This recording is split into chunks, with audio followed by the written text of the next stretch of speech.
Hola, ¿qué tal? Bienvenidos a un nuevo capítulo de nuestro canal favorito de podcasts. En esta ocasión comentaremos un poco sobre los conceptos básicos del lenguaje y su estudio, el desarrollo del lenguaje, su relación con el pensamiento y las emociones, así como la relación que hay entre el pensamiento y el lenguaje.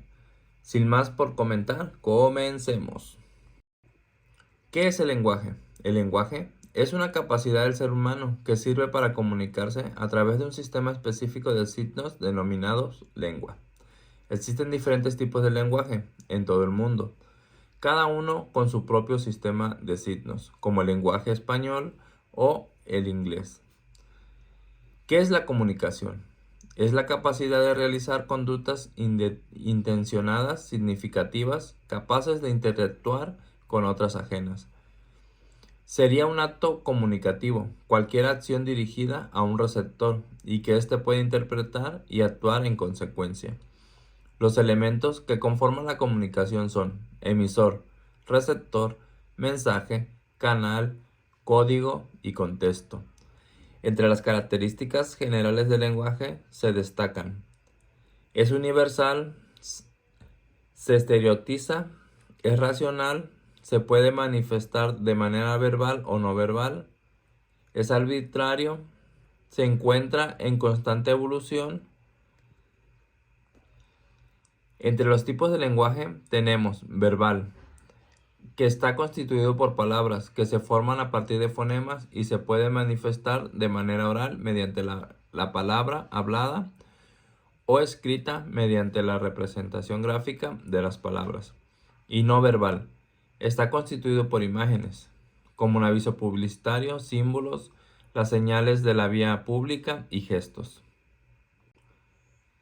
En las funciones del lenguaje tenemos 6 funciones principales, que son: referencial, expresa de manera objetiva los diferentes aspectos de la realidad; apelativa, busca influir al receptor del mensaje para obtener de él una reacción en particular; emotiva o expresiva, busca transmitir el estado de ánimo o físico del emisor del mensaje; fática, se utiliza para iniciar, interrumpir, prolongar o finalizar una comunicación; metalingüística, consiste en la habilidad de reflexionar sobre la propia lengua; poética o estética, consiste en alterar el lenguaje cotidiano con el objetivo de provocar emotividad o sensación de belleza.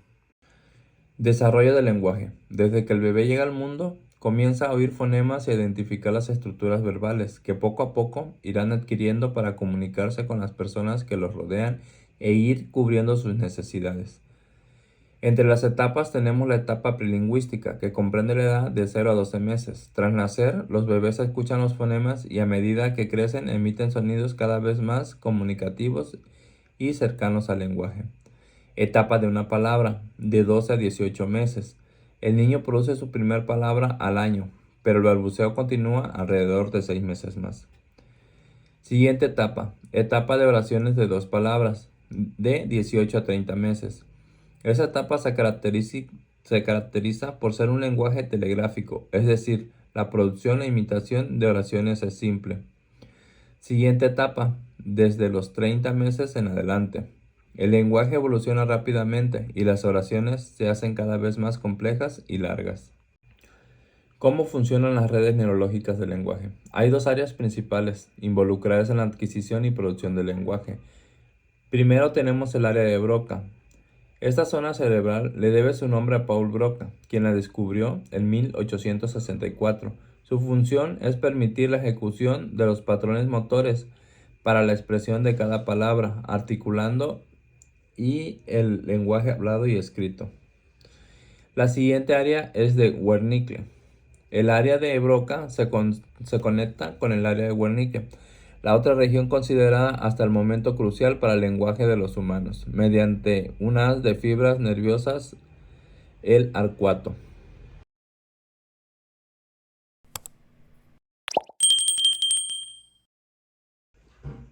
Ahora tenemos los antecedentes históricos de la lingüística cognitiva. Se remonta a un sinsopio celebrado en 1948 en el Instituto Tecnológico de California, que reunió a psicólogos, neurofisicólogos y matemáticos interesados por comprender los mecanismos mentales relacionados con el aprendizaje en general.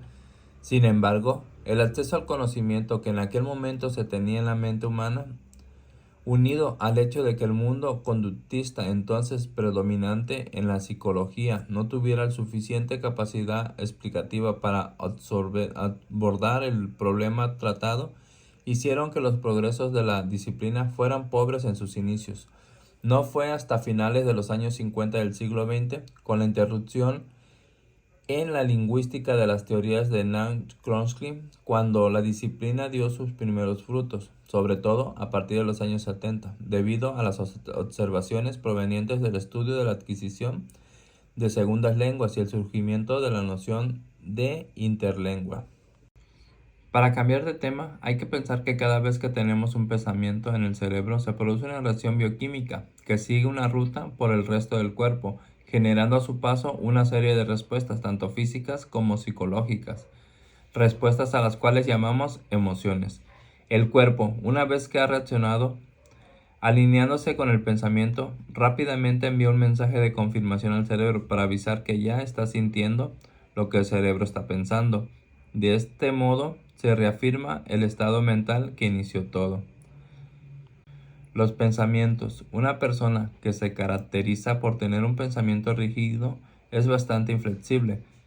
Le cuesta muchísimo cambiar de opinión e incluso escuchar opiniones diferentes a la suya. Y aunque no siempre es así, el pensamiento rígido es muy característico de algunos trastornos mentales como el síndrome de Asperger o el trastorno obsesivo compulsivo.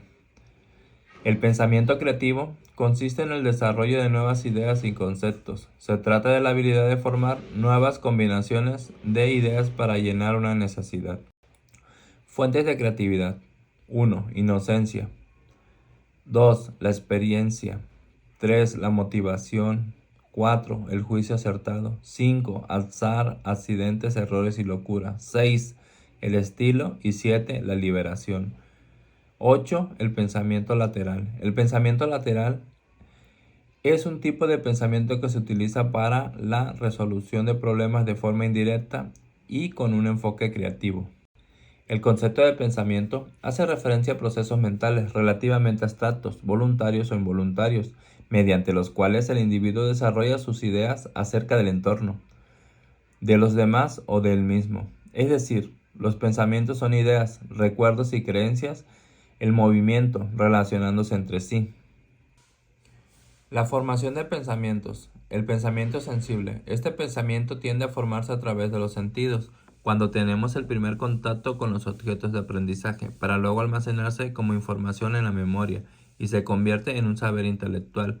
El pensamiento formal es una etapa del desarrollo cognitivo que se inicia en los primeros años de la adolescencia y sigue durante toda la edad adulta. Se caracteriza porque se tiene la capacidad de poder salir del presente concreto y empezar a realizar representaciones abstractas de la realidad.